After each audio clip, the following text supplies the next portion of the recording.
आज अंतर्राष्ट्रीय बाघ दिवस है और देश भर में बाघों के संरक्षण को लेकर जागरूकता कार्यक्रम आयोजित किए जा रहे हैं। इस दिन का उद्देश्य बाघों के संरक्षण के प्रति लोगों में जागरूकता बढ़ाना और उनके प्राकृतिक आवास की रक्षा को लेकर संकल्प लेना है। भारत बाघों की सबसे बड़ी आबादी वाला देश है। दुनिया के करीब 70% जंगली बाघ भारत में ही पाए जाते हैं। उत्तर प्रदेश के लखीमपुर खीरी और पीलीभीत जैसे इलाकों में कुल 222 बाघ हैं।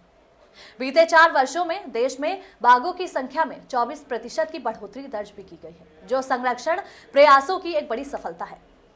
देखिए संवाददाता अंजुला की एक खास रिपोर्ट। आज अंतर्राष्ट्रीय बाघ दिवस है, जिसके उपलक्ष्य में पूरे देश और प्रदेश स्तर पर अंतर्राष्ट्रीय बाघ दिवस मनाया जा रहा है। अंतर्राष्ट्रीय बाघ दिवस को मनाने का उद्देश्य बाघों को संरक्षण के प्रति जागरूकता को बढ़ावा देना और उनके आवास की रक्षा करना।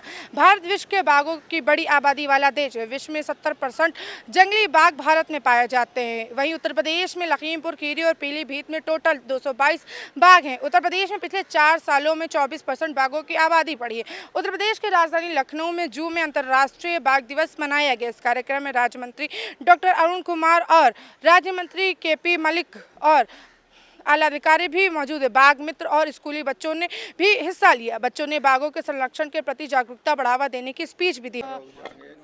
राज्य मंत्री अरुण कुमार मौजूद है। सर, आज बाघ अंतर्राष्ट्रीय दिवस मनाया जा रहा है और क्या क्या गाइडलाइंस रही, क्योंकि बाघ मित्र सबसे ज़्यादा खतरा उठाते हैं। देखिए, अंतर्राष्ट्रीय बाघ दिवस की मैं अपने सभी प्रदेशवासियों को बहुत बहुत बधाई दूंगा। टाइगर के लिए आज उत्तर प्रदेश के अंदर टाइगर का नंबर पहले से काफ़ी बढ़ गया है और जंगल के अंदर उनके लिए हर मुमकिन जो इंतज़ाम हो सकता है, उनके हैबिटेट के लिए हो सकता है, वो वहाँ किया जा रहा है। घास का इंतज़ाम है ताकि हर्बीवोरस एनिमल्स भी वहाँ खूब रहें और टाइगर्स को किसी तरह की दिक्कत ना हो। मैन एनिमल कॉन्फ्लिक्ट रोकने के लिए जहाँ गांव है वहाँ पे हम फेंसिंग करा रहे हैं ताकि जानवर बाहर ना आ पाए और साथ ही साथ लोगों को एजुकेट कर रहे हैं कि अगर कहीं पे भी टाइगर आता है तो उससे बचो, अपने घरों के अंदर चले जाओ, घर के बाहर मत निकलो और काम करने के खेतों में जाओ तो अकेले मत जाओ, 3-4 लोग ग्रुप्स में जाएं तो ज़्यादा अच्छा है और टाइगर्स को से बचना भी ज़रूरी है। उत्तर प्रदेश में कौन सा नया टाइगर रिजर्व बनने की योजना चल रही है? उत्तर प्रदेश के अंदर 4 टाइगर रिजर्व हैं। जब हम आए थे तब इतने नहीं थे। रानीपुर सबसे आखिर में बना है और हम देख रहे हैं जहाँ पे ज़रूरत होगी वहाँ पे ही बनाएंगे। वहाँ पे बनाएंगे। तो ये थे मेरे साथ राज्य मंत्री अरुण कुमार, जिन्होंने बाघ संरक्षण और बाघों के बचाने के लिए और मानव जीवन के लिए भी कई बड़ी गाइडलाइंस दी हैं कि एक अकेले मत जाएं, कुछ लोगों को साथ लेकर जाएं, क्योंकि बाघ जो हैं अक्सर ज़्यादातर मानव जीव जहां पर हैं बस्तियों में ज़्यादातर हमला करते हैं। कैमरा पर्सन अमित के साथ मैं जलाशय न्यूज़ लखनऊ। हमारे देश के अंदर बाघों की संख्या काफ़ी बढ़ गई है।